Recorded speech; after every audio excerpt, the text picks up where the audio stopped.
오쇼의 장자 강의, 장자 도를 말하다. 오쇼가 짓고 류시화님이 옮기셨습니다. 청하출판사에서 출판하였고요. 그림도 되게 예쁜데 제가 책을 좀 험하게 보는 편이라서 밑줄 치고 막 필기하고 막 이래가지고 좀 지저분해져 있는데 내용이 너무 좋습니다. 삶은 풀어야 할 문제가 아니라 살아야 할 신비. 주인공도 아니고 방관자도 아닌 그 사이 어디쯤에서 우리는 살아가고 있다. 그리고 어디를 향해 가야 하는지조차 알지 못한다. 우리의 삶은 지극히 정상적인 것 같지만 조금만 들여다보면 부조리 투성이다. 인간이 할 수 있는 일 중에서 자신을 찾아 나서는 여행보다 더 값진 것은 없다. 중요한 것은 우리가 어디에 있는가가 아니라 어디를 향해 가고 있는가이다. 우리의 심장에다 쓰자. 매일매일이 그 여행의 과정이 되리라고. 누군가는 말했다. 세상은 한 권의 책이며 여행하지 않는 자는 그 책의 단지 한 페이지만을 읽을 뿐이라고. 그러나 자기 자신에게로 여행하지 않는 자는 아무것도 읽지 않는 것과 같다. 아마도 나는 내가 하는 일의 결과에 대해 영원히 알지 못할 것이다. 그러나 아무것도 하지 않는다면 결과는 영원히 오지 않는다. 내 안에는 순수한 침묵이 있다. 그것은 어떤 것에도 물들지 않는 절대 침묵의 세계다. 내가 누구이든 어떤 사상과 감정을 갖고 살아가든 그것은 변함없이 내 안에 있다. 나는 그것으로부터 나왔으며 또 그것에게로 돌아간다. 그것은 눈으로 바라보이는 침묵이 아니다. 그것은 냄새도 없고 색깔도 없으며 내가 그것에 어떤 이름을 붙인다 해도 그런 것과는 상관없이 존재한다. 모든 명상은 그 침묵의 세계를 경험하기 위한 것이다. 내가 눈을 감고 단 1분만이라도 온 존재를 다해 그 침묵의 세계를 느낄 수만 있다면 나에게는 어떤 호흡법도 많더라도 요가 자세도 필요 없다. 그리고 그 순수한 침묵이 내 안에 있음을 안다면 나는 언제 어디서나 평화로울 수 있다. 어떤 감정이 나를 방문하더라도 나는 곧 그 순수한 침묵에게로 돌아갈 수 있다. 그것은 늘 내 안에 있다. 내가 어디로 가든 또 무엇을 하든 그것은 내 존재를 채우고 있다. 그리고 내가 마침내 육체를 떠날 때 그 순수한 침묵은 우주를 감싸고 있는 절대 침묵과 하나가 된다. 따라서 나는 지금 내가 생각하는 그런 존재가 아니다.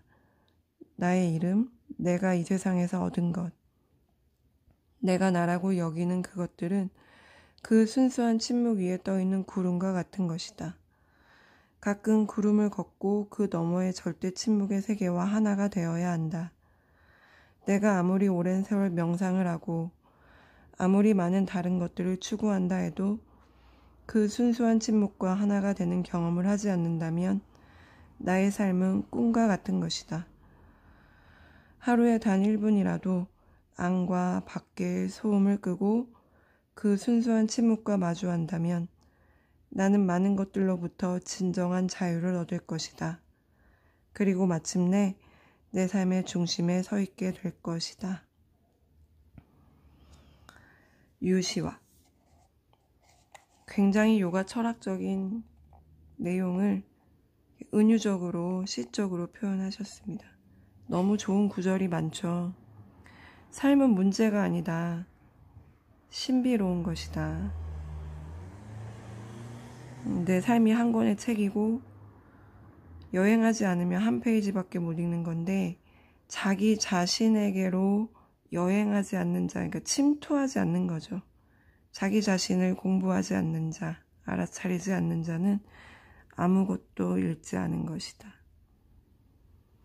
그리고 아무것도 하지 않는다면 아무것도 오지 않는다. 내 안에 있는 순수한 침묵, 이거는 요가에서 말하는 푸루샤나 아트만을 얘기하는 것 같죠. 모든 명상이 그 침묵의 세계를 경험하기 위한 것이고, 그걸 경험했다면 어떤 호흡법도 많더라도 요가 자세도 필요 없다는 것은 테크닉, 도구는 필요 없다는 거죠. 그 순수한 침묵이 우주를 감싸고 있는 절대 침묵과 하나 되는 것. 아트만이 브라만과 하나 되는 것. 이걸 결합이라고 불렀고 그걸 요가라고 불렀습니다. 요가 철학에서는. 그래서 그렇게 순수한 침묵을, 내 안에 있는 순수한 침묵을 알게 되고 그것이 우주에 있는 절대 침묵과 하나가 됐을 때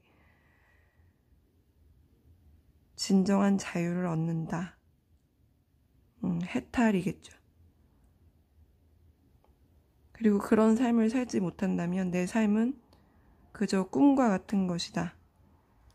어제도 이제 지도자 교육에서 각의 상태와 이제 몽의 상태에 대해서 얘기를 했는데, 사실 이 책을 읽고 그 이야기를 해준 것은 아니고, 이 옆에 있는 깨어남에서 깨달음까지라는 이 책에도 이거와 유사한 내용이 나와요.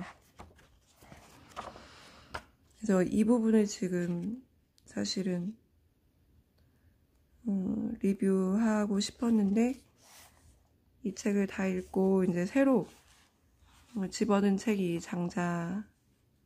장자를 원래 좋아하는데 그거를 좋아하는 작가 유시화 님이 옮겼다고 해서 굉장히 빨리 주문해서 읽고 싶었던 책인데, 정말 똑같은 말이 나옵니다. 진정한 자유는 모든 사람, 모든 것에 주어지는 선물이다. 그리고 이제 아까 제가 말씀드렸던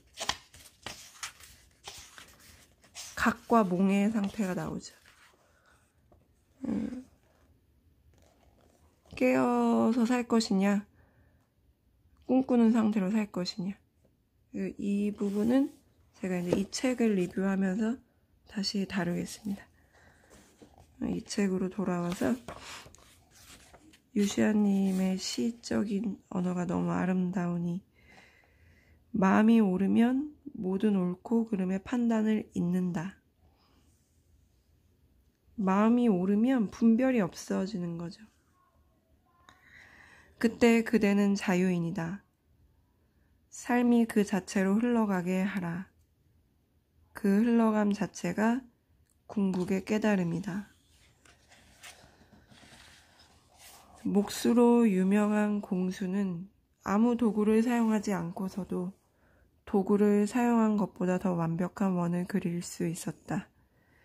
그의 손가락은 자연스럽게 무에서 형태를 낳고 그의 마음은 자유로워서 자신의 행위에 대해 무심의 경지에 있었다. 무엇에도 자신을 맞출 필요가 없었다.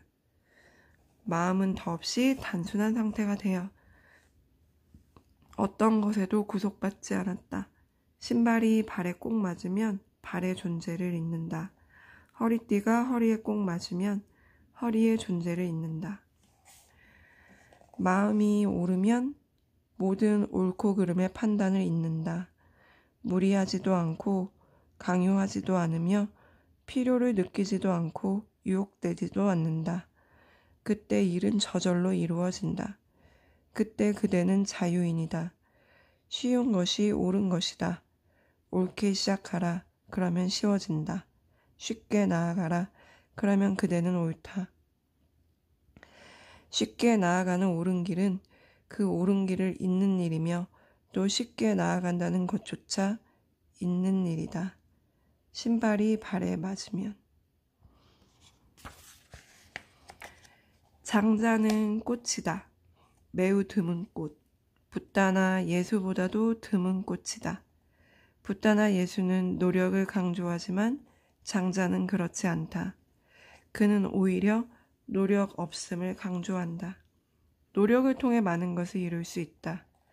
하지만 노력 없음을 통해서 더 많은 것들이 가능하다. 많은 것들을 의지를 통해 이룰 수 있다. 하지만 의지 없음을 통해서는 더 많은 것들을 이룰 수 있다. 나아가 의지를 통해 이룬 것은 무엇이든 늘 짐으로 남을 것이다. 늘 하나의 갈등, 내면의 긴장으로 남을 것이다. 그래서 어느 순간엔가 이룬 그것들을 다시 잃고 만다. 그대는 끊임없이 그것을 유지시켜야만 한다.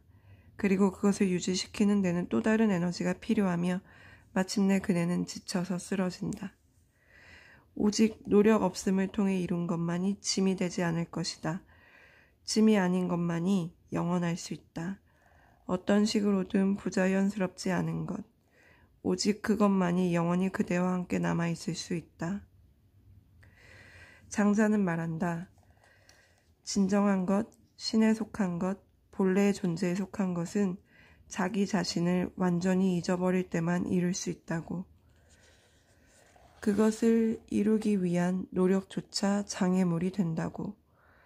노력이 있을 때는 자기를 잊어버릴 수 없다. 그리고 자기를 잊기 위한 노력조차도 장애물이 된다.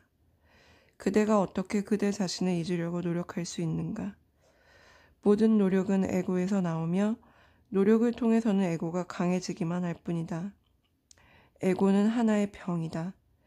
그러므로 노력을 완전히 잊어야 한다. 어떤 노력도 행해서는 안 된다. 완전히 자기 자신을 잊어야 한다. 이제가 태어난 어린아이로 다시 돌아가야만 한다. 무엇이 옳고 무엇이 그른지 모르는 어떤 구분도 없는 일단 마음속에 구분이 일어나면 일단 이것이 옳고 저것이 그르다는 것을 분별하면 이미 병든 것이다. 그때는 진리에서 한없이 멀어진다. 어린아이는 자연상태 그대로 산다. 그는 전체적이다. 그는 어떤 노력도 하지 않는다. 노력한다는 것은 곧 자기 자신과 싸우는 것을 의미하기 때문이다.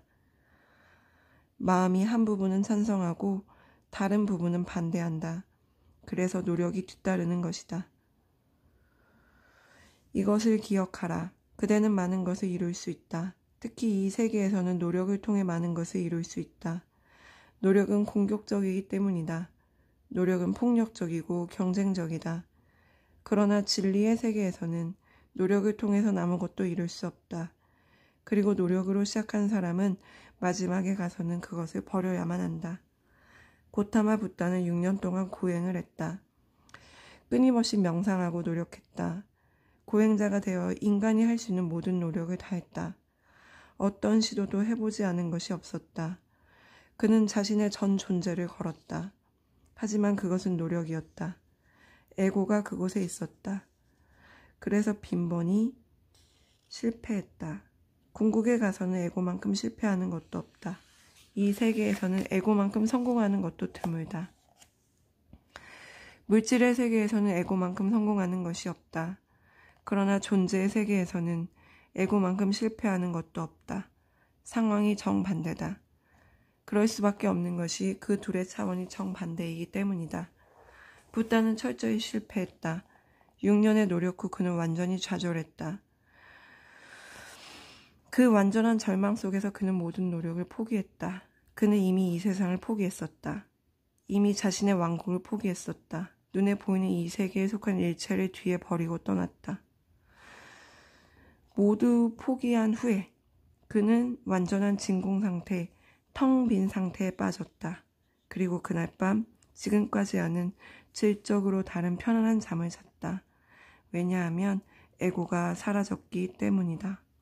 질적으로 다른 침묵이 그의 내면에 찾아왔다. 노력이 사라졌기 때문이다. 질적으로 전혀 다른 존재 상태가 그날 밤 그에게 일어났다. 아무 꿈이 없었기 때문이다. 그날 밤 더 이상 아무것도 남아있지 않았다. 이미 오래전 그는 이 세상을 포기했었다. 그리고 이제 진리의 세계의 것마도 쓸모없게 되었다. 모든 노력의 동기가 사라졌다. 더 이상 나아갈 곳도 어디론가 나아갈 자도 그곳에 없었다. 그날 밤 부처의 잠은 그 자체가 깊은 삼매경이었다. 그 자체가 깨달음이었다. 인간에게 가능한 궁극의 현상이 그에게 일어났다. 그날 밤 부처는 꽃 피어났다. 그리고 새벽에 큰 깨달음을 이루었다. 그는 눈을 떴다. 새벽 하늘의 마지막 별이 명멸하고 있었다. 그리고 모든 것이 그곳에 있었다. 그것들은 언제나 그곳에 있었다. 다만 그가 너무도 그것을 원했기 때문에 볼 수 없었던 것이다. 그것은 언제나 그곳에 있었다. 하지만 그의 욕망이 너무나 미래로 달려갔기 때문에 그는 지금 여기를 볼 수 없었다. 그날 밤 그곳에 아무 욕망도 목적도 나아갈 방향도 없었다. 그리고 어디론가 나아갈 자도 사라졌다. 모든 노력이 끊어졌다. 문득 그는 자기 자신을 깨달았다. 있는 그대로의 실체를 깨달았다.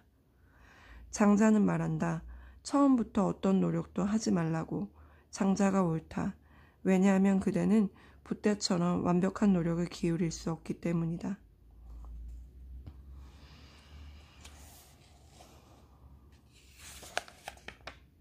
장자는 말한다.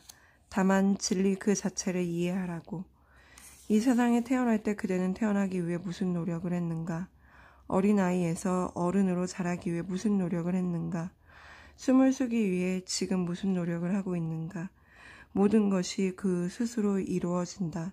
그런데 왜 걱정하는가? 삶이 그 자체로 흘러가게 하라. 그러면 휴식할 수 있다. 투쟁하면서 물결의 상류로 거슬러 올라가려고 하지 말라. 헤엄치려고도 하지 말라. 그저 흐름에 내맡긴 채 흘러가라. 그 흐름이 그대를 어디로 내려가든 자신을 내맡기라. 하늘에 흘러가는 흰 구름이 되라. 목적지도 없고 특정한 방향도 없이 그냥 흘러갈 뿐. 그 흘러감 자체가 궁극의 깨달음이다. 장자의 가르침 속으로 여행을 떠나기 전 맨 먼저 이해할 것이 이것이다. 자연적이 되라는 것이다. 자연은 그 자체로 완전하다. 그대는 그것을 개선할 수 없다. 그러나 에고는 말한다. 아니다. 나는 자연을 개선할 수 있다고. 그래서 문명이 존재하게 된 것이다. 자연을 개선하려는 노력이 곧 문명이며 모든 문명은 병과 같다. 인간은 문명화될수록 더 위험한 인간이 된다. 장자는 자연이 최상의 궁극적인 것이라고 말한다. 그 최상의 궁극적인 자연을 그는 도라고 부른다. 문명은 그대를 죽인다. 문명은 살인자이며 매우 서서히 침투하는 독약이다. 그것은 일종의 자살행위다. 장자와 그의 스승 노자는 문명에 반대한다. 그들은 자연에 찬성한다. 순수한 자연에. 나무들은 인간보다 나은 위치에 있다. 새들, 강물 속 물고기조차도 인간보다 나은 위치에 있다. 그들은 더 많이 살아있기 때문이다. 그들은 자연의 리듬에 맞춰 더 잘 춤춘다. 인간은 자연이 무엇인지 완전히 잊었다. 인간은 밑바닥에서부터 자연적인 것을 비난한다. 자연적인 것을 비난할 때 성을 비난하기 시작한다. 자연 전체가 성으로부터 일어나기 때문이다. 자연 전체가 성 에너지, 사랑의 에너지로 흘러넘치고 있다. 새들이 노래한다. 나무가 꽃을 피운다. 이들 모두 성 에너지의 폭발 형상이다. 자연 전체가 스스로를 번식시키고 스스로를 사랑한다. 그리하여 사랑과 존재의 더 깊은 환희 속으로 움직여 들어간다. 그래서 이런 성 에너지가 사회에서 말하는 문명화된 사회에서 말하는 그런 섹슈얼한 성 에너지를 말하는 것이 아니라 한의학에서 말하는 정귀신의 정 같은 선천지봉 같은 그러니까 인간으로서 생명으로서 주어진 물려받은 어떤 생명 에너지를 말하고 이거를 이제 요가 용어로 오자스라는 말을 쓰고 오쇼 이 책을 지은 오쇼가 그 오자스에 대해서 약간 탄트릭적으로 설명을 많이 했죠. 그래서 저도 아직 문명의 때를 다 못 벗었고 100% 이것에 동조하는 것은 아니기 때문에 장자랑 유시화님은 굉장히 좋아하는데 오쇼의 탄트릭적인 어떤 그 요가 철학 그렇게 좋아하지는 않아가지고 100% 동조하지는 않으나 이제 무슨 말을 하는지는 알 것 같아요. 인간이 육체를 가지고 있는 이상 행위를 하지 않을 수는 없습니다. 이 사람이 말한 것처럼 그냥 꽃처럼 가만히 있으라는 말이 아니에요. 약간 흐름을 타라, 내려놓아라, 억지로 무언가를 하려고 하지 말아라, 인위적인 것을 배제하라 라는 말이고, 그렇게 되었을 때 우리의 오자스, 우리의 생명 에너지가 폭발할 것이다. 인간이 자연적인 것이 훨씬 건강이고 사랑이고 기쁨이고 행복이고 그 자체가 이제 삶의 목표이자 삶의 경이로움이다 라고 말하고자 하는 것 같습니다.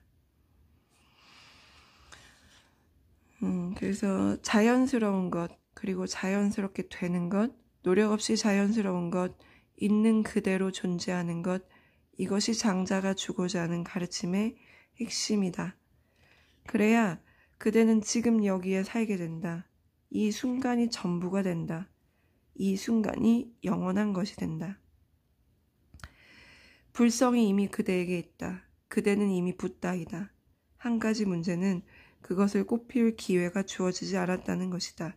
그것은 그대가 자신의 계산에 몰두해 있었기 때문이다.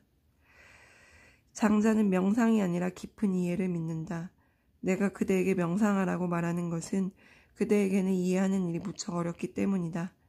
하지만 명상은 그대를 목적지로 인도해주지 않을 것이다. 어떤 명상법도 그대를 목적지로 인도해 줄 수 없다. 여기 어떤 방법도 테크닉도 존재하지 않는다. 명상은 그대로 하여금 다만 이해하도록 도울 뿐이다. 명상이 진리로 인도하진 않을 것이다. 단지 그대의 생각을 깨트려 줄 뿐이다. 진리가 나타났을 때 그대가 그것을 볼 수 있도록.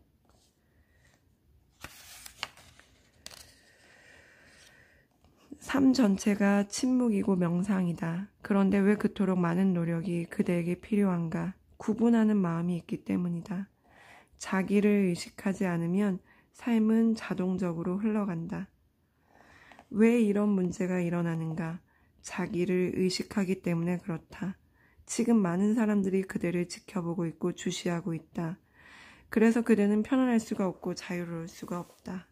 이제 그대는 마음속으로 계획을 세운다. 어떻게 말할까 계산한다. 사람들이 그대를 좋아하게 되기를 원한다. 무슨 말을 하든 그것이 사람들에게 깊은 인상을 심어주게 되기를 원한다. 이제 자기를 의식하고 있는 것이다. 이 부분이 정말 좋습니다. 아시탄가 요가를 수련하시는 분들한테 이 부분을 꼭 알려드리고 싶어요. 수련할 때 선생님이 보고 계시죠? 관찰하시죠? 많은 도반들과 함께 합니다. 그때 자기를 의식하지 않는지 잘 알아차려 보세요. 내가 잘하는 것처럼 보이고 싶고 열심히 하는 것처럼 보이고 싶고 선생님이 나를 보고 있는지 안 보고 있는지 너무 중요하다면 아직 계산하고 있는 거예요. 자연스럽지 못한 거고 침묵하고 명상하지 못하는 겁니다. 저도 이 구절을 읽고 제 수련을 많이 반성했어요. 내가 선생님을 얼마나 많이 의식하는가. 그럴 때마다 내 의식이 내 호흡의 리듬에서 얼마나 많이 빠져나갔는가에 대해서 이거에 대해서 곰곰이 잘 생각해 보시고 알아차려 보시고 자기 수련에 대입한다면 자기 수련의 질이 훨씬 더 성장할 것이라고 생각합니다. 사람들은 어디서나 대화를 한다. 거기 아무 문제도 없다. 그러나 일단 그들을 단상에 세워놓고 청중에게 말하고 하면 무엇인가 잘못된다. 무엇이 잘못되는가? 아무것도 달라진 것이 없었다. 단지 자기를 의식하는 문제가 끼어들었을 뿐이다. 이 자기의식이 문제다. 그의 손가락은 자연스럽게 무에서 형태를 낳고 그의 마음은 자유로워서 자신의 행위에 대해 무심의 경지에 있었다. 무엇에도 자신을 맞출 필요가 없었다. 마음은 더없이 단순한 상태가 되어 어떤 것에도 구속받지 않았다. 그의 손가락은 자연스럽게 무에서 형태를 낳고 무는 곧 전체를 의미한다. 무는 궁극의 텅 빈 상태를 의미한다. 무는 궁극의 근원, 생명의 근본이다. 무엇으로부터 그대는 그토록 완벽하게 숨을 쉬는가? 장자는 말한다.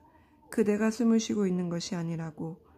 그보다는 그것, 곧 자연, 존재계 전체가 그대를 숨쉬고 있다고. 그대 자신이 숨을 쉬고 있는 것이 아니라고. 숨을 쉬기 위해 그대가 해야 할 일이 무엇인가? 아무것도 없다. 자연이 그것이 나를 숨쉬고 있다고. 이때 인식의 대상이 완전히 바뀐다. 이때 자연이 강조된다. 그대가 아니라, 에고가 아니라 그것에게, 그대를 둘러싸고 있는 저 거대하고 무한한 것에게 근원 그 자체의 시선이 향한다. 그것이 그대를 숨쉬게 하고 있는 것이다. 오늘 여기까지 하겠습니다. 이 책은 정말 너무 할 것이 많습니다. 꼭 구입해서 읽어보셨으면 좋겠고요. 읽으면서 요가 수련에 대입할 것이 굉장히 많고 많이 자유로워지실 거라고 확신합니다. 오늘도 들어주셔서 감사합니다.